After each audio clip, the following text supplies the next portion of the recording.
Hello and welcome to today's episode of NaPoWriMo 2022. We are on episode 5 of our series, our exploration in, with, out with, and during only April of National Poetry Writing Month.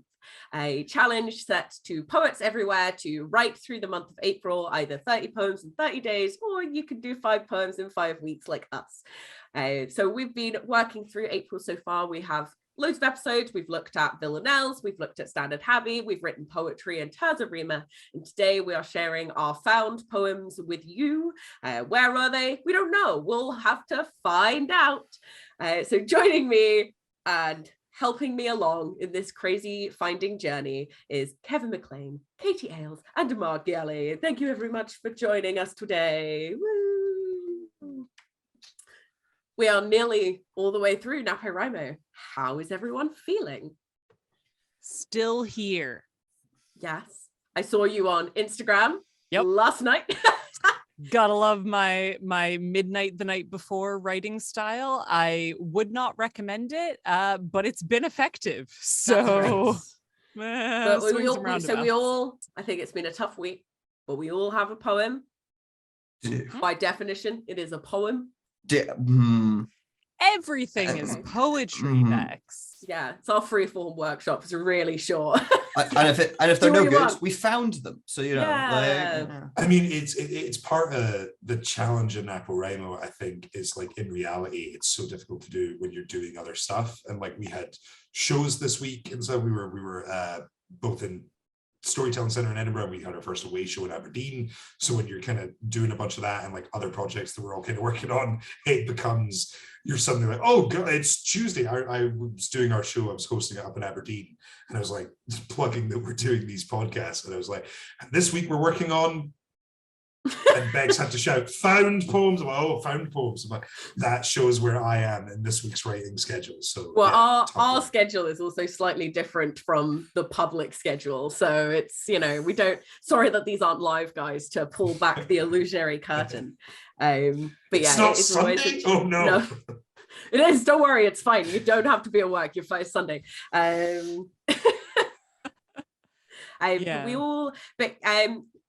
Well, before we share our found poems, Katie, would you mind explaining a little bit about the concept of found poetry and how one might construct one?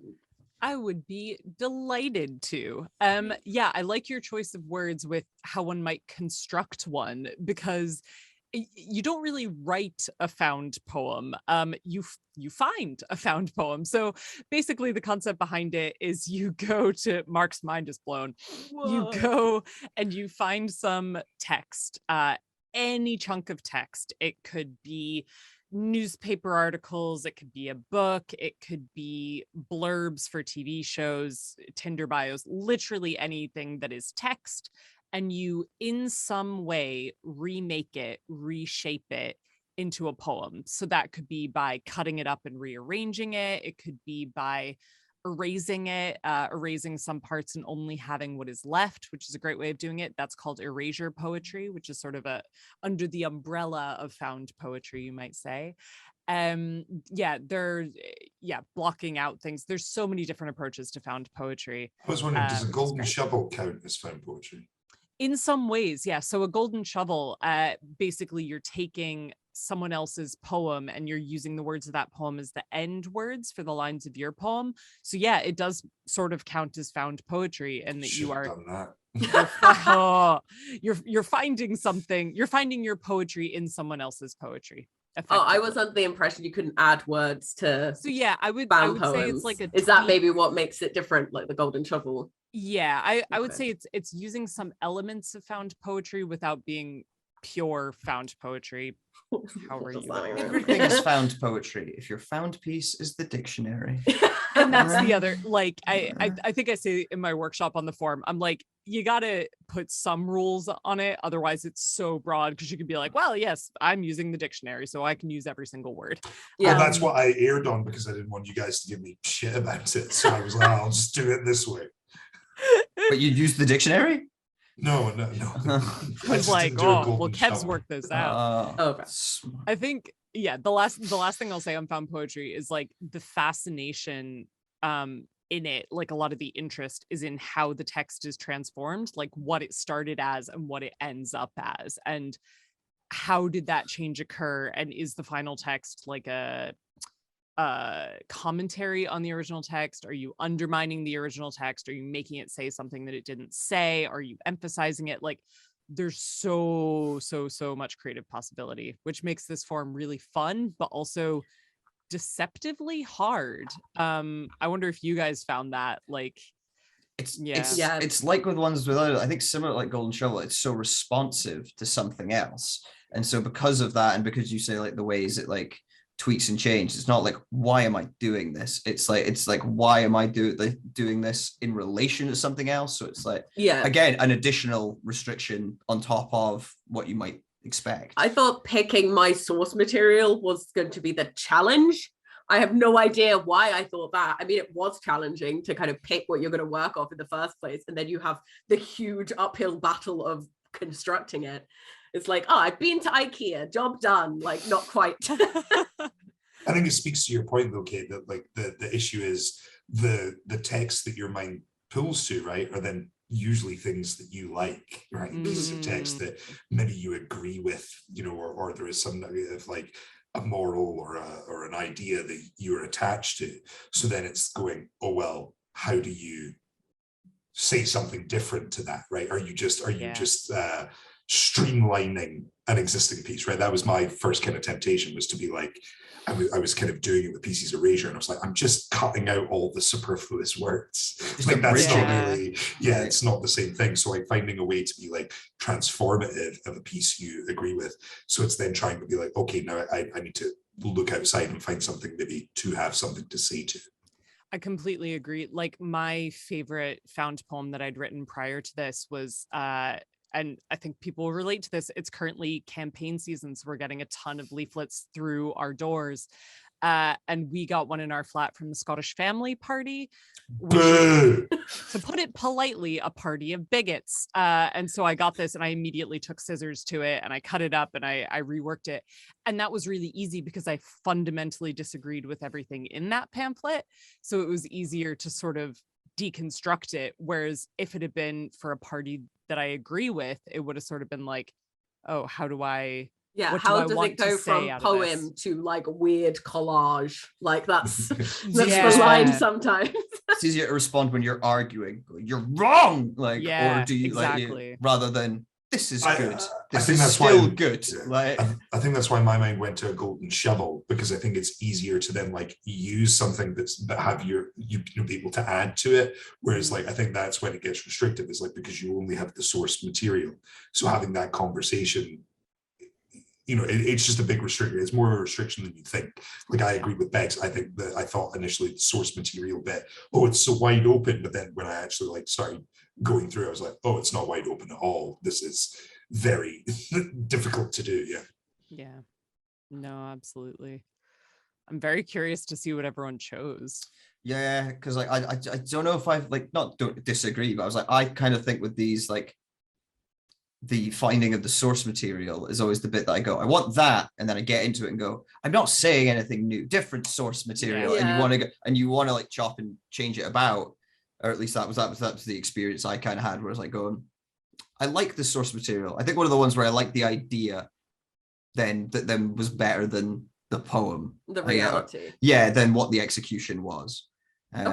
Which is it's like most great, like I think I did was I looked at like wrestling promos, but then when you actually look at the thing that is like, I remember the iconic moment because of the context on it. When you actually look at the content of what is being said, there's not actually a lot to strip out of it for this kind of piece. Like it needs to be quite a specific kind of way of speaking. It already needs to have some sort of poetic language or like something specific that can be latched onto. Yeah, I feel that. Yeah. What did you pick, Mark? What did you end up going for? Where did you find your poem? So I thought jingle magic. Yeah. So I was trying to think, because I really like the idea of like, again, I toyed briefly with doing the like, just using television shows again, because I really like that as a thing. It's nice. It's a thing, but I was like trying to think a bit more outside the box of it. So what I ended up doing, So for the found poetry, I gave myself a tarot reading and took the words from the cards that I got. So I did with my tarot set, it was called like a Horseshoe Tarot, for those that aren't familiar, which is 7 cards kind of in a, you know, like a semicircle, this horseshoe. And so I did this reading. They go sort of like through past, present, obstacles, environment, hidden influences, like action you need to take, and eventually outcome. And so I gave myself a reading with the question, what are you looking for?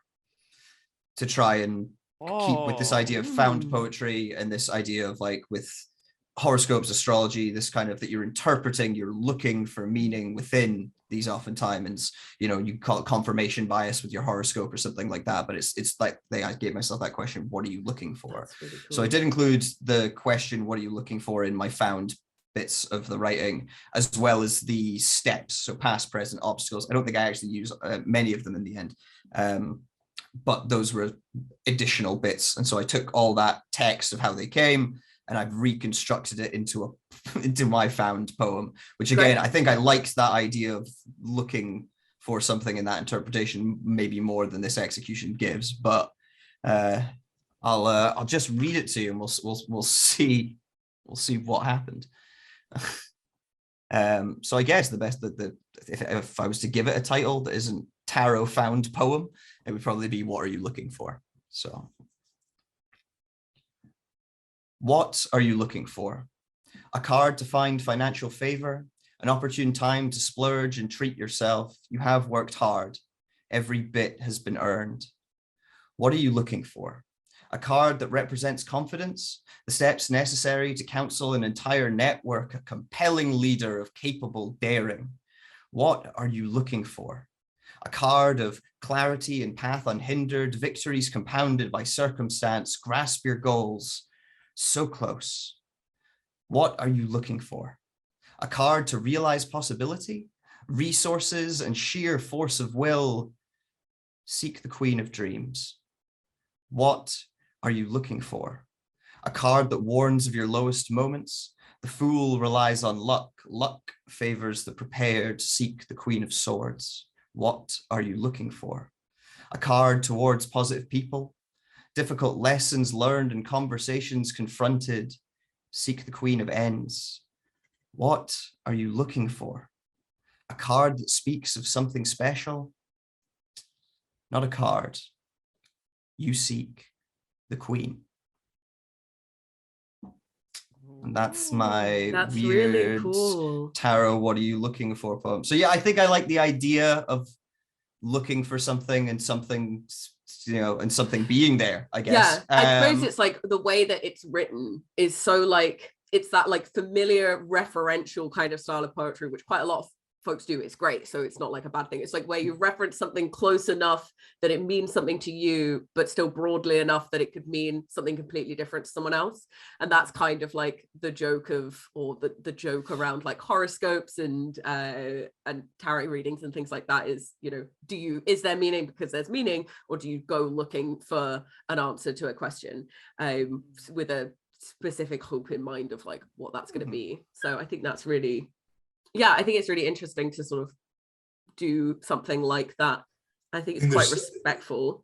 Yeah, it's an interesting way to go, where it's like you know, it's like the ghost at the seance telling you ghosts aren't real. Like there's an odd contradiction internal in the thing of like, don't look to this, like this isn't going to give you the answer, but in the process kind of does. And I think you see that a lot. Like I'm fascinated by your writing, Mark, because like you see a lot of hallmarks. Psychologists will use it as examples for generations once I'm gone. you see a lot of like hallmarks that ring through it. Like, this is not a horror piece, right? It is ostensibly more of a, like, you could read it as a love poem in a lot of ways. Oh yeah.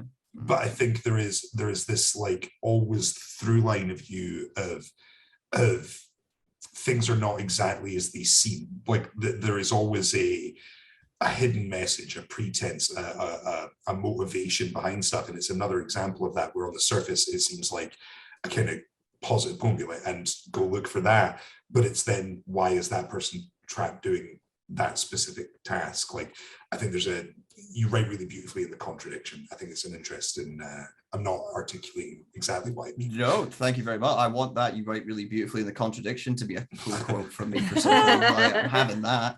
Like, you might know what I might be able to explain what I mean better, Kate, because it's almost like the inverse of what you talk about in your PhD thesis with like authenticity.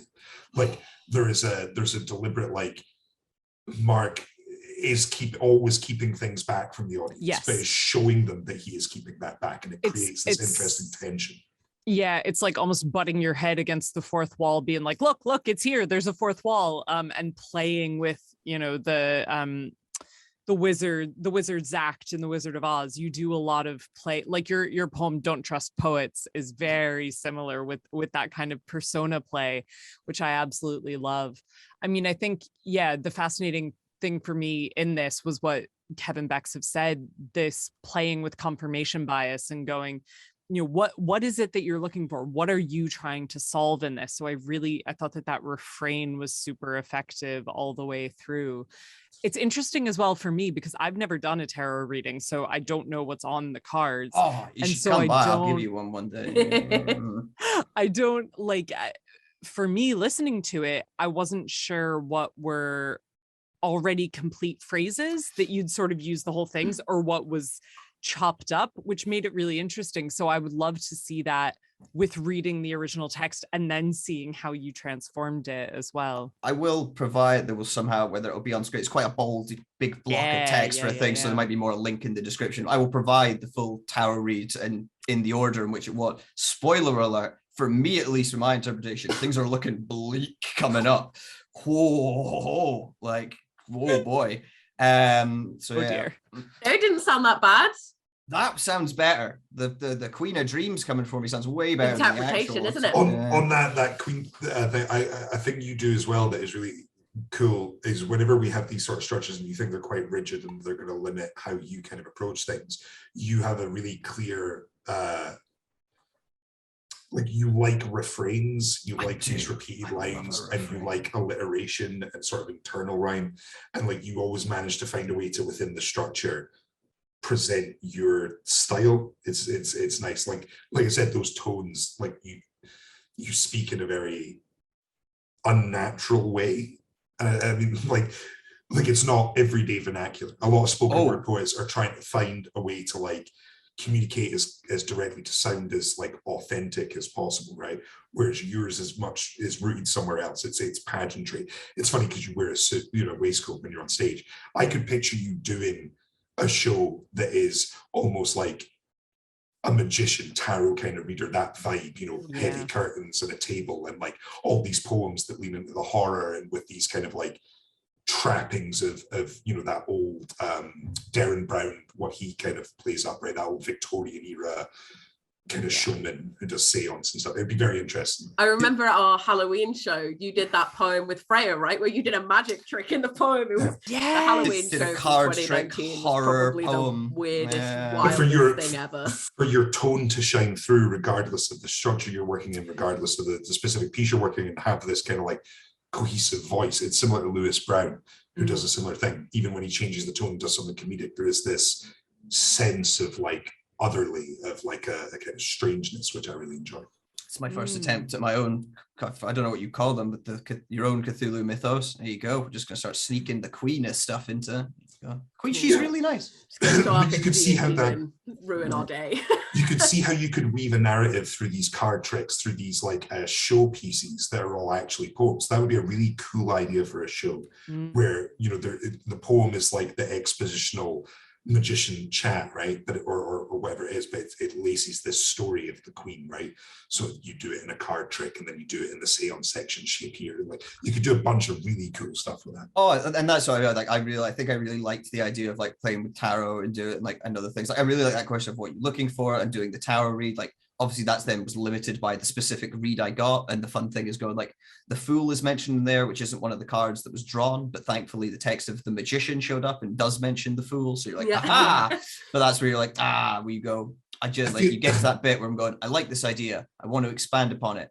Maybe it's better to use an entire tarot card deck, but then you're going, well then I might as well use all words, right? And that's where I'm like where it becomes, you're like, I think it's interesting because you basically picked a source material which is traditionally quite visual. Yeah. Like tarot cards that's such a good themselves really point. only have like 1 or 2 words on them. So it kind of like... I was thinking the same thing. I was like, this is going to be a really short poem. Yeah, so I was a little bit expecting like the magician, the sun. I've weirdly done the same. Yeah, because I was going to say, I saw your source material prior. Again, it will be on the screen or downstairs or wherever we can put it.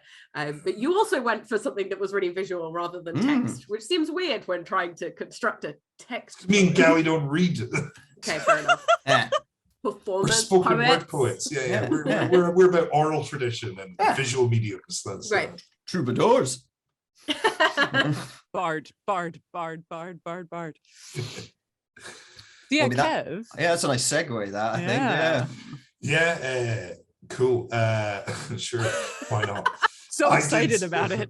So I during the pandemic, read about 50 years worth of X-Men comics. Nice. Because, you know, inside a lot. After just saying we don't read. So I read 50 years of us. Yeah, but I could read 50 years worth of comics in like 2 years. I could read 50 years worth of some other like real book. Comics are real books. We'll not get into They are. I'm a huge comic book fan. I particularly love the X-Men, and I wanted to go back and read a bunch that I had read previously and kind of fill in some of the gaps that I had missed. And like, it's always been one of my favorite comic books. Is God Love, Man Kills, which is a 1982 Chris Claremont issue of X-Men. And it's a beautiful kind of like contained story. It's where the source, and you've seen the X-Men movies, for William Stryker, who is in the book, who's in the movie, a kind of military guy involved with like Wolverine's origin.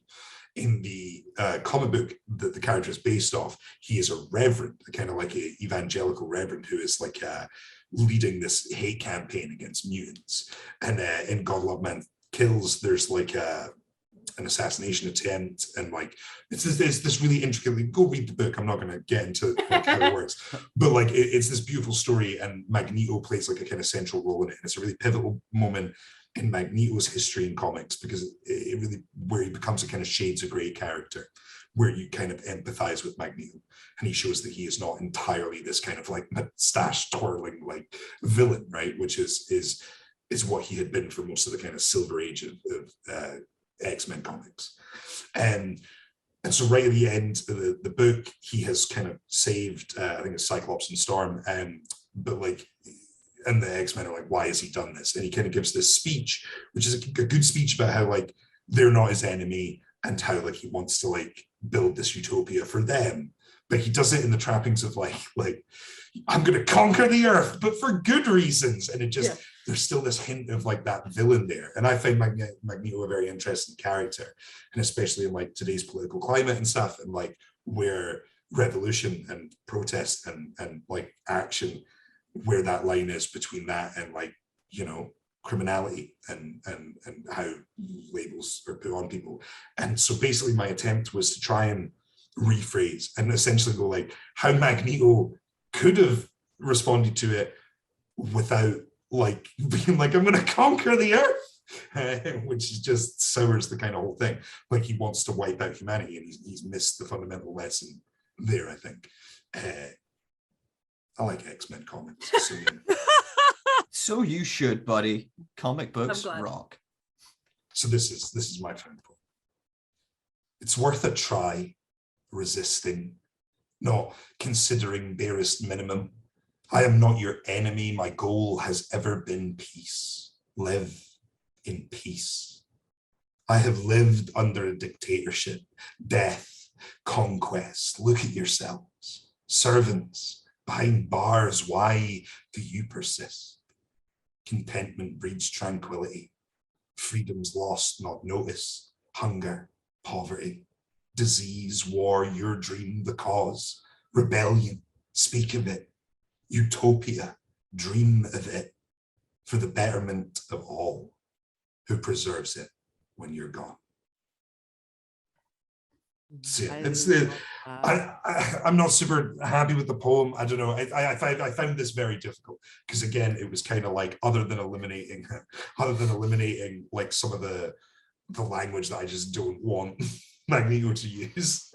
I don't know what, like, yeah, I found this a very difficult week, so I don't think it's like a huge piece. I think it harkens back to a bit of kind of like a bit of what you said at the start, and a little bit like, again, what Katie was saying is like, it's hard when you agree with the sort of the base. You really love obviously the source material, and that's a bit that obviously stood out for you for a strong reason from being from a favorite. So it's hard to kind of like not disagree, because this is good, this says what it needs to, but it requires that context to make sense. But then there's also the part of like, you know, when Katie was talking about like just cutting up things immediately, you're going changing it around to be, and that's how it's responsive. And like, I know you're saying you're not necessarily happy with it, but I think it does draw that line, because like, I'm not nearly as big an X-Men fan necessarily as that, but I have big, lovely memories of the animated cartoon. The movies started good.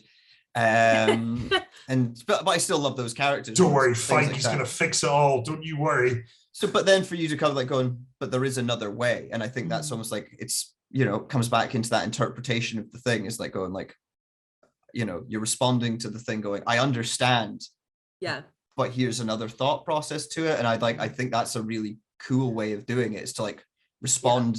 You are responding to something you don't fully agree with, going from a fictional point of view. And I think your voice, like to say, as well, your voice still comes really across in it. And that was the thing I wanted, how I eventually settled on it was like, rather than kind of responding or whatever, I'm just going to take the sentiment and try and say it in a way that isn't specifically about X-Men, because like that page, you know, he's talking specifically to a couple of X-Men. There's specific terminology about mutants and like, you know, Homo superior and all that. And I want to strip that out and make it a more general statement that's still stuck true to what Magneto was trying to say, I guess. Yeah, I have 2 points. First of all, I really like that kind of concept of like, is a villain just a hero that went too far? Like, what is the line in the sand in terms of like, okay, you're a good guy and you're a bad guy. Like, how many orphanages can you burn down compared to how many people? Like, what's the ratio there, right? Like, is it one orphanage and every good deed you've ever done is now like whatever? Like, you know, just like that kind of concept has always been like quite interesting. And 2, while you are a professional poet, as we all are, sometimes you can just use poetry as your hobby, which it was a thing that once was, to write a poem about something that you're really interested in. And I think like that, you shouldn't besmirch it because it's one you might not perform or whatever. It's always my fallback. Is like, I always write about like superheroes or wrestlers when I'm like, I don't have anything to say on this one, I'm just going to write something that I like. But like in context, this comic book is like a very important one, because that specific idea, Cyclops says to him like, anyone can build a utopia, Magneto, who's going to preserve it when you're gone? And he says, you. Like the idea that he's not against you, that like, I want you to take it over. And it's interesting because then this is 82, Chris Claremont sets that up. Decades later, I think it's like into the 2000s, eventually Cyclops founds this area for mutants after they've been like almost wiped out, and calls it Utopia and runs it as a specific, and like eventually Magneto like comes and joins him there, no longer the kind of big powerful villain, kind of reduced and like humbled, and he like takes the lead from Cyclops. And it's like a real, you know, that's like a 30 odd year story arc to come full circle. And I think there's a beautiful thing in comic book storytelling where like these little moments and like different writers bringing their thought to it, and the character always changes. So I thought comic books were a kind of very fitting thing to work drastically and kind of like take, you know, as a source, because like that is the point in those characters, to reimagine them for your own interpretation. So it's just, it's comic books are a great source of a bunch of stuff. If you've not read comics, go read comics. If you need comic recommendations, start with X-Men. You can follow Kev on Twitter and tweet him, and I'm sure he will recommend a comic for you. It will be an X-Men comic, but he'll recommend it to you.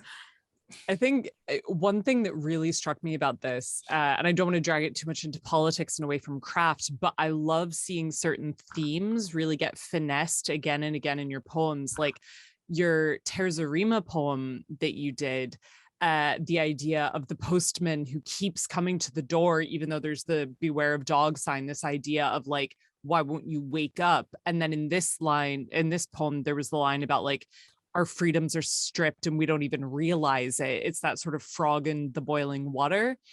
idea, and you I can love tell where my mind is currently. yeah, right.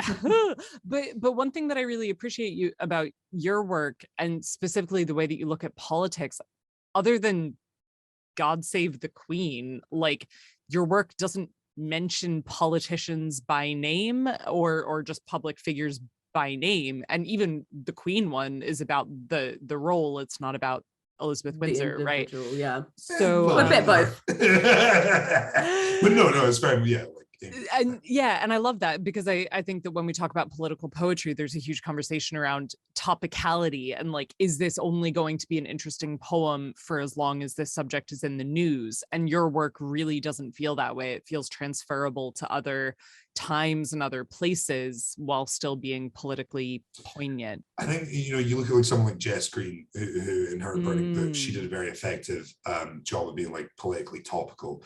And I think there is absolutely a place for that. I think spoken like poetry is supposed to be finessed. And I think it's hard to respond in real time with poetry, just, in the way you can with comedy.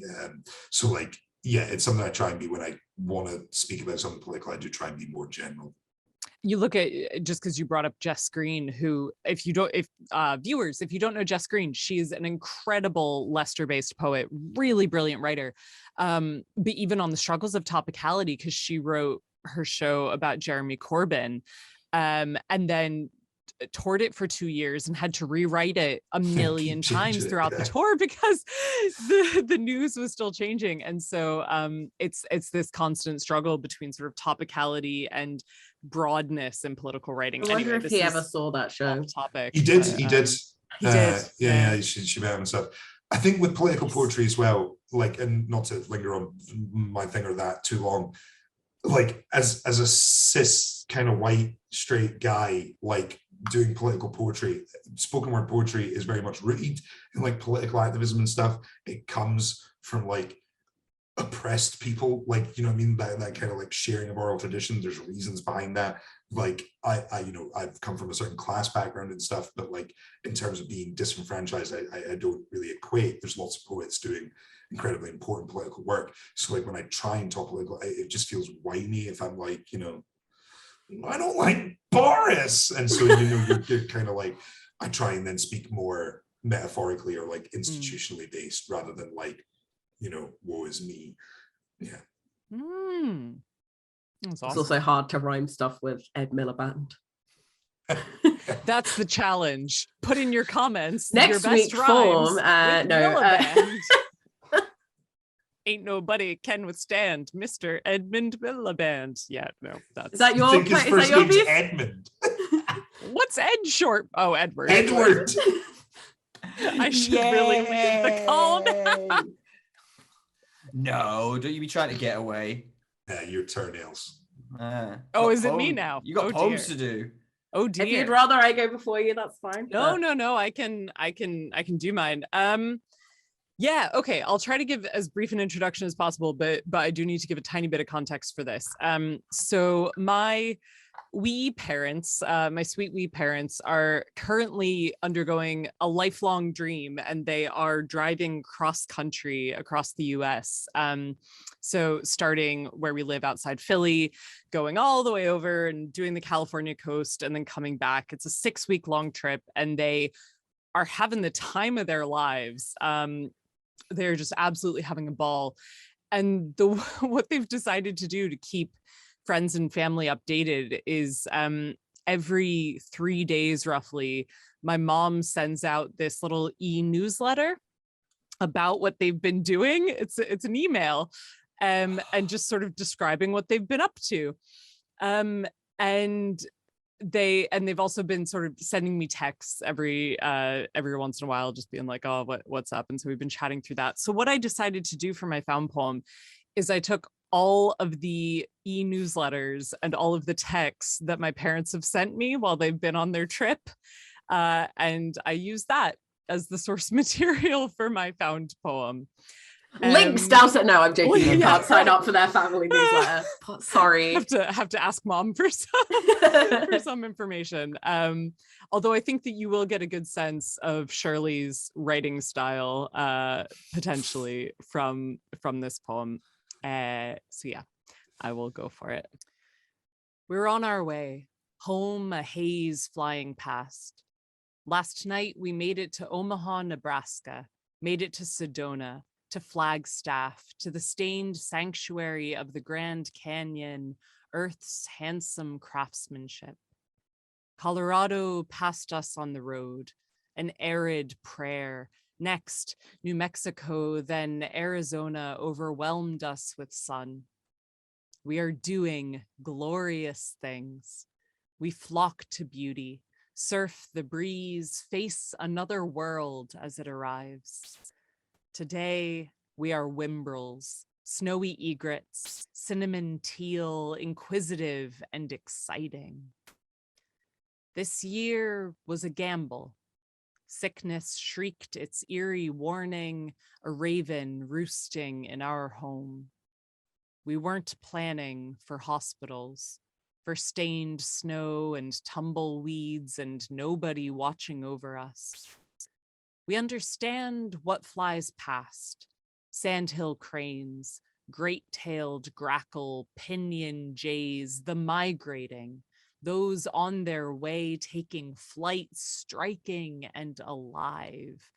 So to stay in a nest, petrified, still, to rest all our heavy years? No, we are not getting ready to leave.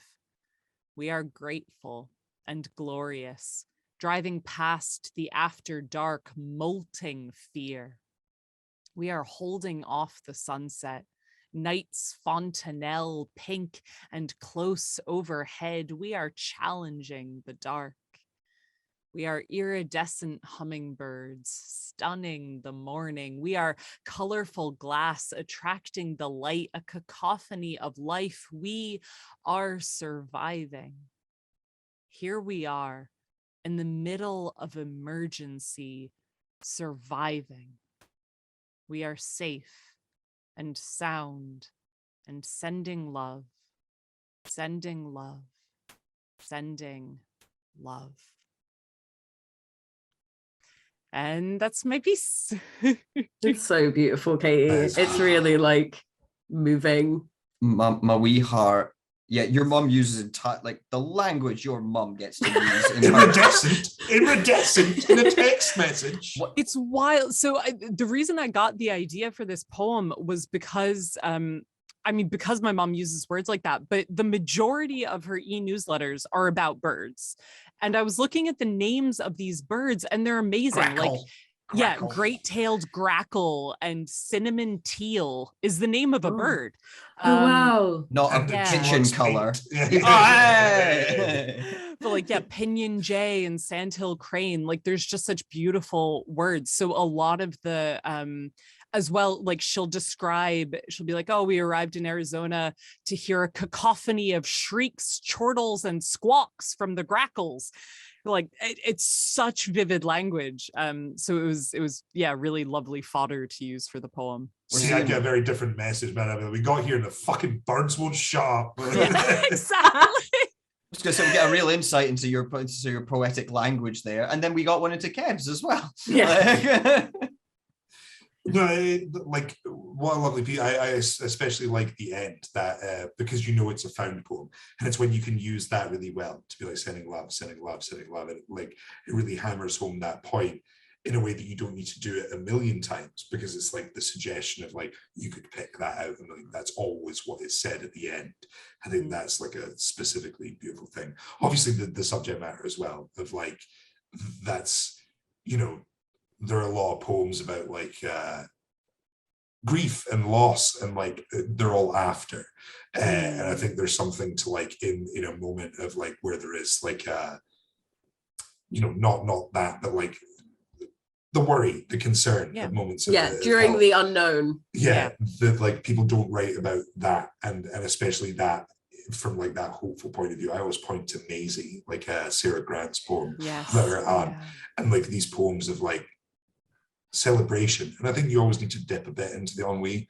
Like I know I have a poem about like losing my mum that's very sad, but what I did at her funeral was not, it had jokes at the start, because like I think there is something about dealing with like those difficulties in a joyful way, a positive way. And your parents are like absolute firebrands, like they are like they're relentless people. So like it's nice to see you really capture them in that tone. And I think there's a specific beauty to using like your mother's words to do that, to send a message that she might not necessarily always see she is sending. It's like you don't always get to see what you're passing on, but like it's a really nice tribute to like her and them and their journey through this year with you. It's so nice. I'm gonna She's gonna cry a lot when yeah, she is. She cries at poems that no one else cries at. So I'm gonna need to give her some. They were so beautiful. Genuinely though. Yeah, it's Oh no, go ahead, Mark. Yeah. Oh no, well, I was just a brief thing. I was going, and that's how you respond to something that you agree with and really like. Is it's you've taken their words and added your own voice and still kept theirs, which I think is such an interesting and difficult thing to do. But like you've done it really well there, and it's like, not to keep using it, but like very much your voice. Like everyone's kept that. Like it's a Katie Ailes poem. It's so interesting, isn't it? Because as I was writing it, I was thinking so much about the ethics of found poetry and the fact that you're, in a literal sense, using someone else's words, but imposing your own ideas on them. Because I was thinking about this and I was like, I don't think that my parents, like, they've undergone health issues, but I don't think that they're thinking of this trip as like rage against the dying of the light. Like, I don't think that they're thinking that's what about I mean their own mortality. That's what I mean about sending a message that you don't even necessarily see yourself. Exactly. Right? Exactly. It is that even poetry is often trying to make conscious the subconscious, and you know what I mean, like that bringing up things that are not like at the surface of your mind. Oh, I never thought about it that way. You don't have to worry about the ethics of it. Good artists borrow, great artists steal. Death of the author. Best line I ever came up with. But yeah, it's the fascinating thing, and even thinking about, because I have words like warning and emergency and hospital and sickness, and you're like, the mention of the hospitals, they were sending out love to one of their friends who is in hospital. Sickness was about another family member who has morning sickness because she's pregnant. So like words which were used in beautiful lights by them, I sort of twisted into a different thing. And so I was thinking a lot, because it almost feels like the AI deep fakes, like using someone else's face. I fed an and AI making them say your own words. 700 emails from Katie Ailes' mom. Yeah, exactly. And it wrote a poem. Yeah. Who did that AI poetry? Was that Dan Simpson? I know the Poetry as Fuck guys, Ross and Andrew, have done a bunch of it with translations and stuff. Yeah. But yeah, so cool. I found it really fascinating to do. I should mention as well, I've only included about a third of the birds that my parents have mentioned in their emails. Your parents love birds, man. I've never met anyone that loves birds as much as your parents. I've had to tell them off for including more photos of birds in these emails than photos of themselves. And they were like, we're not doing that. And I counted, and they are. I love you, Mom and Dad. You're my guiding lights. Please send Katie more pictures of you guys. Then you get more birds. Send Mark a picture of whether a grackle. I want the big grackle. Yes, please. If anyone Find the needs prettiest grackle. A cheerful evening on Netflix, you should watch the Dancing Birds documentary about these really cool, colourful birds that dance. The birds of paradise that do the shuffle on the branch. It's a really great like hour and a half reset. Anyway. Nice.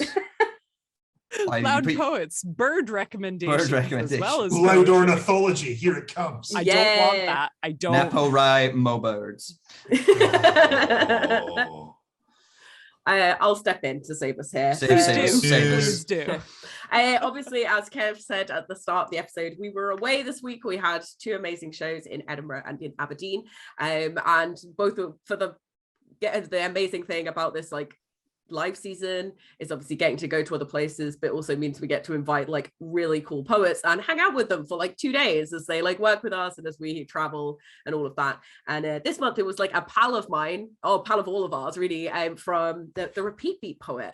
Was our sort of touring guest for it. A bit of weird context is that both Mark and I know know him from uni and when he went to university. Do we all have it? Just Yeah, because everyone should. Because everyone should so have it. Let's all get them up so we can send this thumbnail to PJ. Oh, I'm gonna knock over my whole bookshelf. There you go. Great. And at the first show, Mark came out as his intro piece and decided to threaten everyone and use Don't Trust Poets, a piece we love. Like, it's a great, like, can't be who doesn't trusted. love Don't Trust Poets? And PJ decided to kind of do a piece and respond to that. And then they performed it the next night as well. And it was just such a memorable piece. It is for the poets. You can see all of PJ's stuff on our Patreon. The video will be up by the time of this. And so you can go support our Patreon, check out the whole show for our Edinburgh show, where he performs his piece. So I went through, it is in the book, it's the first poem in the book, and it's for those who haven't seen it, I'm sure there's a video link to it already. Go check it out, it's a great piece. But it's also very like a dedicated piece for writers. Like it's something that is written particularly, I mean it's for everyone, but it's kind of like for everyone who writes, from whatever stage that is. And it's like a very encouraging, nice piece. Anyway, so as soon as I saw him perform it for the second time, I had to ask, I was like, hey dude, I want to use your piece for my fan poem this week for NaPoWriMo. And he was gracious enough to be like, yeah, absolutely. I don't think he knew what I was talking about.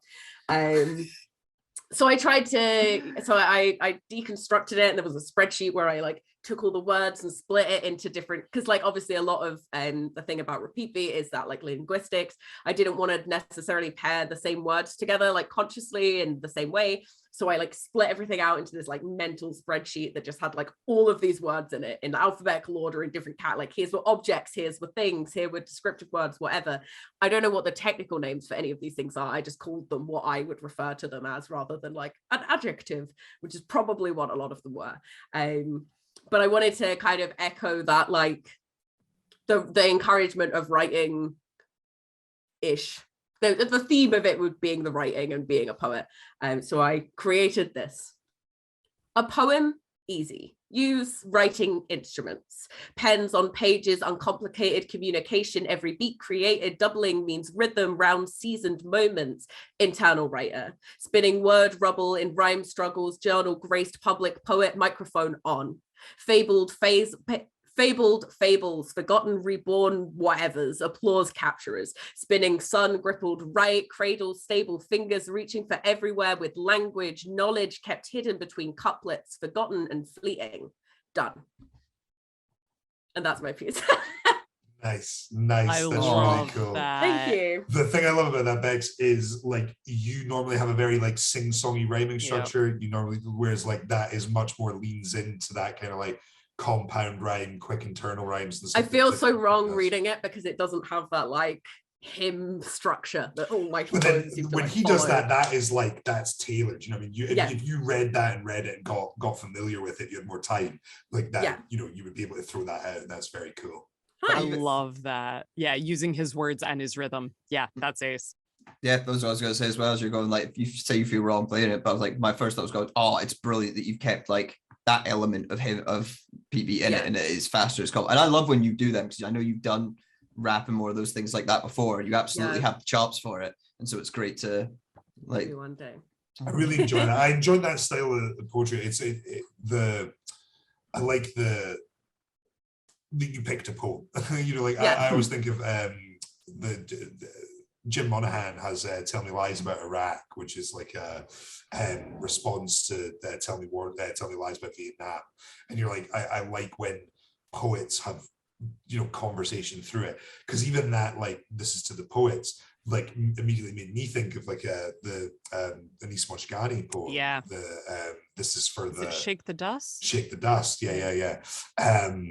And so like those things that are almost like spoken word forms, because I've talked about that before, where like we have, you know, we don't consider them that, but like the list poem or you know, it is mostly used in a spoken word context, or like the letter poem, or like this is another one, like you're to the poets, and you can link that back to Burns, you know what I mean, like odes to and stuff like that. And there's a kind of you know, the slam tradition and stuff of like, you know, poems about poets and for poets and to poetry, I think is something that's like, you know, it's like every musician, right, wants to write a song about music, even if whether that's literal or not. And I think you really get the spirit of that in your piece, Bex. Thanks.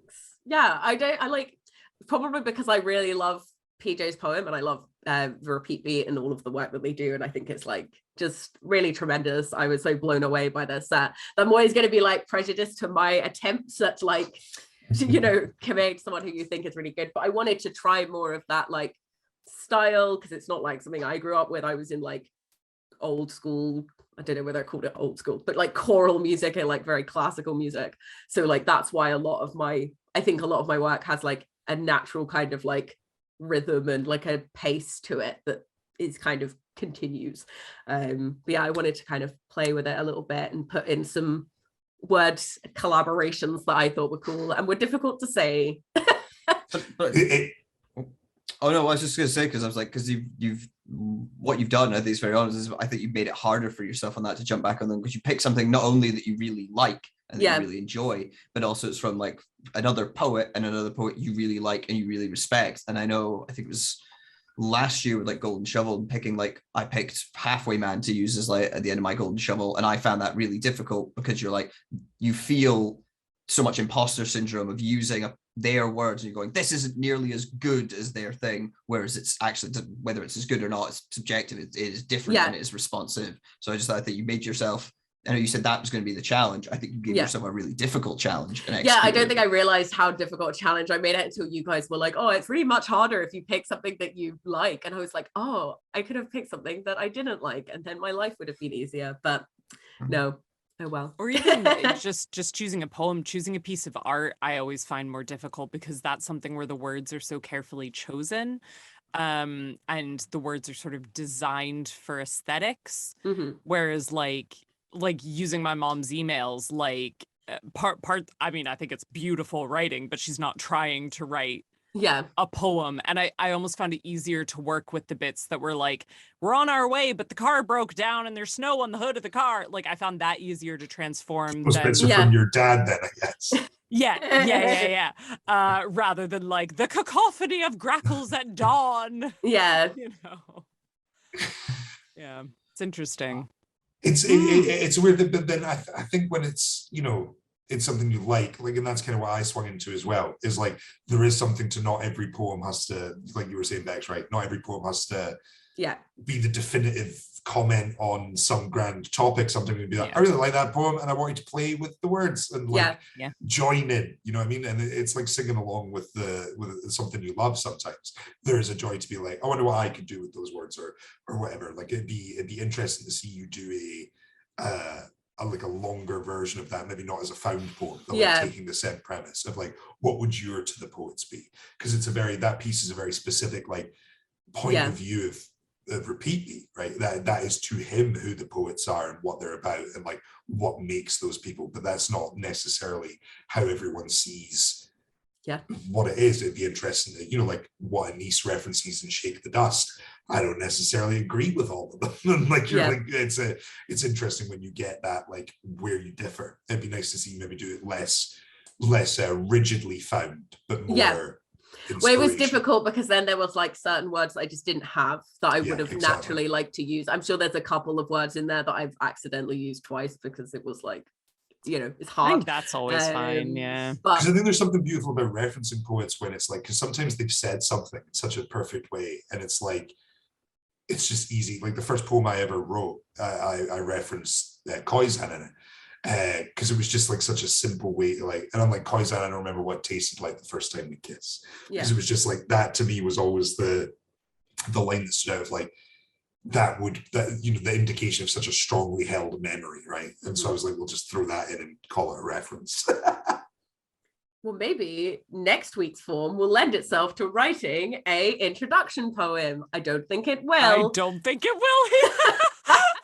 Katie, that's great optimism, though. Yeah, I mean, I don't think so. But Katie, will you please fill us and our lovely audience? Definitely not us. We totally know everything about a contrapuntal. But like for those at home who may not know the rules of a contrapuntal, could you just explain it to them for me? I can explain it to them. Poetry cupboard. Welcome to the cupboard. Sort of like a TV kids presenter in a off-brand version of the BBC. So contrapuntal poetry. is basically it's the simplest explanation would be a piece of text that can be read in multiple ways. So the most common Very version loudly, of it, very quietly. very loudly. Yeah, it's like, how do you do the most simple explanation and still have it mean something?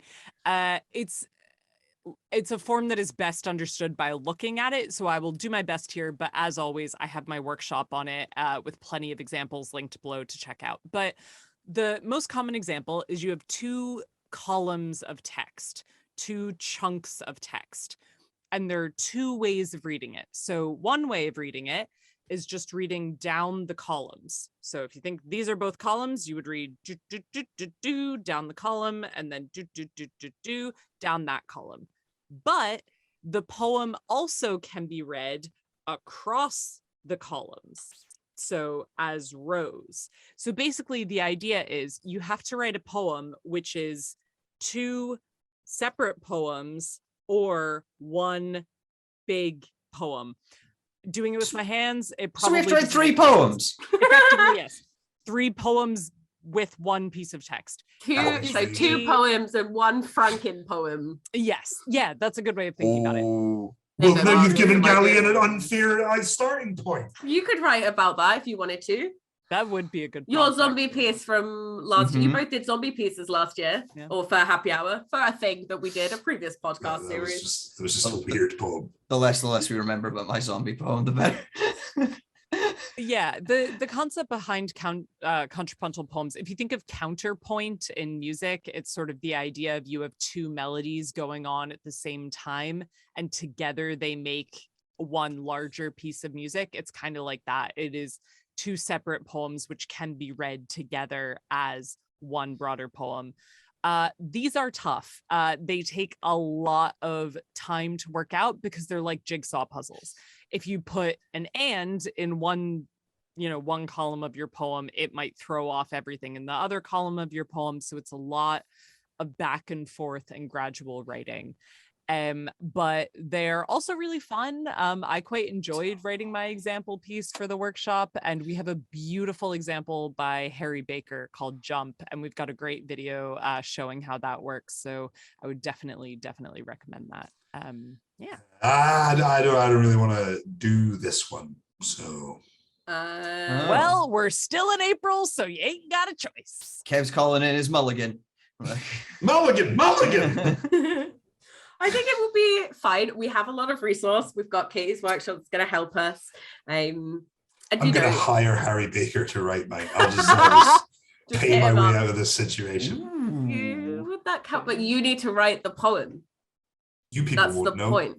Yeah. Whatever personal transactions I if want. it's suddenly really peppy and positive, then you and Harry Baker know. are not exactly the same. Like I wouldn't. We're exactly the same. Okay, sorry. Math and bumblebees and dinosaurs and joy. Love all of them. Yeah. I'm the sunshine kid. It would be interesting. Anyway, as we conclude our podcast where we encourage people to write poems, I just want to I'm encouraging Harry Baker to write Contrapuntal. Absolutely. As Kate said, we obviously, as well as Harry's example piece from Return to Form Season 2, we also have the workshop. I'm sure there will be some tricks in this that would be very helpful to look at some of the form fundamentals for, even if it's just as a refresher. As we said before, we are doing we've got one more week next week where we'll be talking about contrapuntals, and we'll be sharing these poems that we haven't even started thinking about as of right now. And then afterwards we have another episode. It's going to be our wrap-up episode. We just want to have a chat about NaPoWriMo. So if you have a poem or a couple of poems that you've written that you would be like, hey, I'd love to see that shared, or you guys should totally look at this, particularly if it's in like one of the forms we wrote, send it through to us, tag us at I Am Loud Pro on pretty much everything. You can find me and everyone else through our links down below. We have our open mic coming up on the 25th of April with our feature, Chris Boyland. We have some slots on the night, so come and slick your name into the hat and read a poem that you wrote during NaPoWriMo. We probably all will. And otherwise, yeah, just keep up to date with all of our stuff through social media, and you can sign up for our newsletter to stay on top of all I Am Loud related news. As we said, PJ is great And his full set is available on our Patreon. Fucking awesome reason to sign up to our Patreon just for this. But we also have all of our other shows from this whole season. So you could see like a Daily a Day. You could see Mark's set. You could see like Hannah Lavery, Bex's set. my set.